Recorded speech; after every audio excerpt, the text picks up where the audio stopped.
reporte 25 de mayo que se ha realizado a nivel nacional.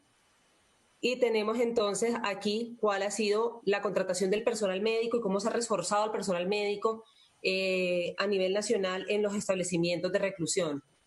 Tenemos en la regional norte tenemos 145 médicos contratados, en la regional oriente tenemos 18.240 horas de médicos contratados, tenemos 13.300, tenemos 79 profesionales en la regional noroeste, para un total de 13.344 horas.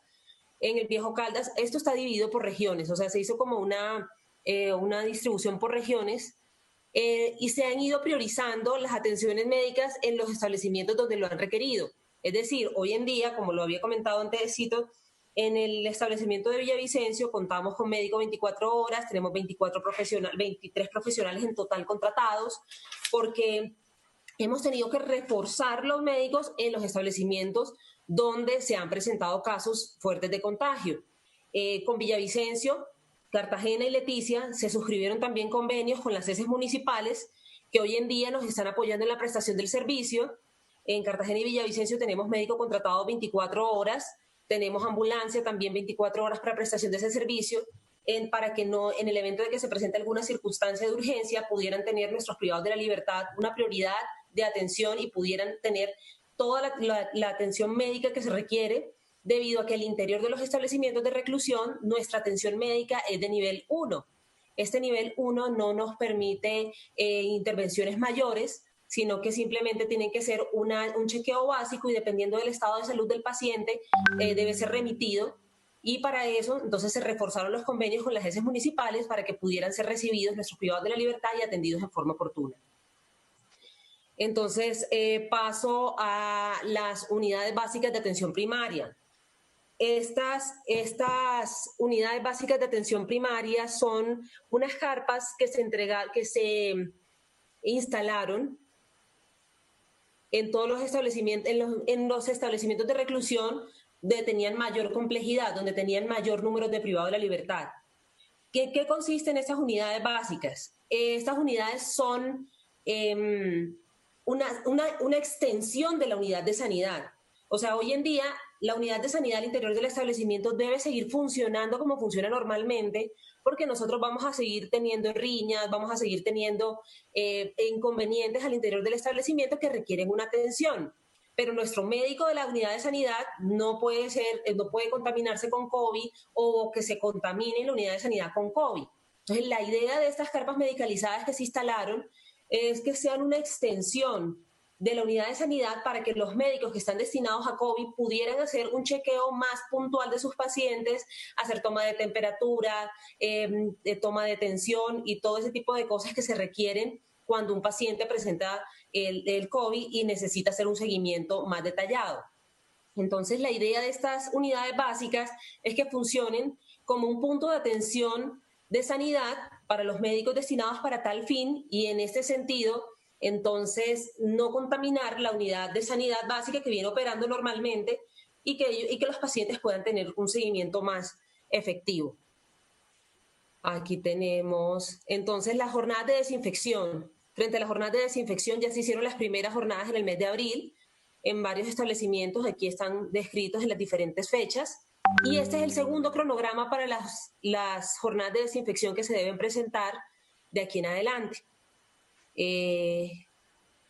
Las medidas de bioseguridad. Nosotros tenemos a nivel nacional normas de protocolos de bioseguridad y unas muy específicas para los privados de la libertad y otras para el tema de COVID. El Ministerio de Salud nos ha dado como muchísima normatividad al respecto, donde tenemos las medidas generales, lo que nos lleva al lavado de manos, el distanciamiento físico, el tema del uso adecuado de los elementos de protección, prácticas de higiene saludables, tenemos la capacidad instalada de acceso a servicios básicos, vigilancia de salud, manejo de situaciones de riesgo, limpieza y desinfección, de las áreas, medidas sanitarias para las visitas, medidas para el ingreso y protocolos en el tema de suministros.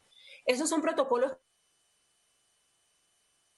que tenemos que venir adoptando y que los hemos ido adoptando a medida que en los establecimientos pues, se ha incrementado el número de contagios, porque la idea es que se pueda contener en cierta forma la propagación del virus al interior de los establecimientos. O sea, ya vemos que cuando tenemos un caso positivo es muy fácil que sean todos los del mismo patio que se hayan contagiado debido a los temas de cercanía en los que ellos están diariamente.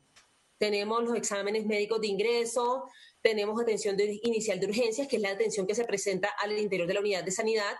Se han realizado campañas de búsquedas activas. Además, también toma de muestras activas y entregas de resultado. Cada vez que hemos tenido casos sospechosos, tomamos la prueba con nuestros laboratorios contratados a través del consorcio para tener como una efectividad y poder actuar en tiempo real, poder actuar a tiempo y realizar los aislamientos que se requieran o las medidas que haya lugar.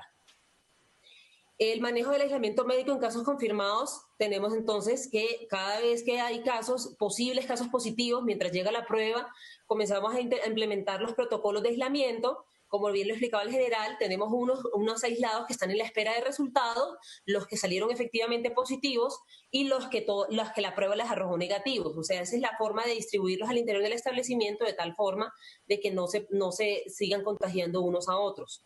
El manejo de la cuarentena, el manejo del aislamiento durante el traslado por vehículos, cuando se requiere el traslado de ellos, ya sea a las unidades de urgencias, porque el contagio puede ser no solamente del establecimiento hacia afuera, sino de afuera hacia el establecimiento, y todo eso hay que prevenirlo para que el virus tampoco ingrese.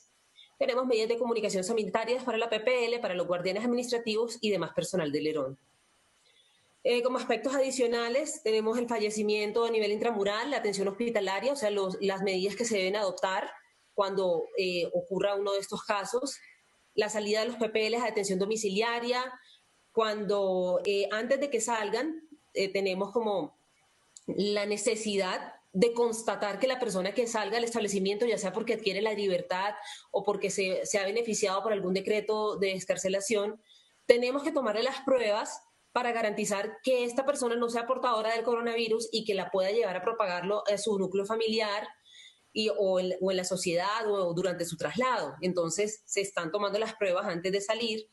Tenemos implementación de planes de acción de acuerdo al tipo de establecimiento penitenciario y carcelario, porque como no, o sea, cada establecimiento tiene una complejidad diferente, entonces para cada establecimiento se toman medidas según se requiera, según el número de privados de la libertad.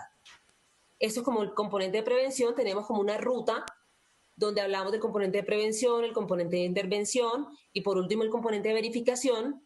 Esta fue la ruta que nos estableció el Ministerio, en el que se incluye no solamente a la PPL, sino al personal administrativo y a los guardianes, que son los que hoy en día están como en contacto directo no solamente con la población privada de la libertad, sino con la sociedad, y podrían ser una fuente portadora del virus que nos lleve el virus a los establecimientos.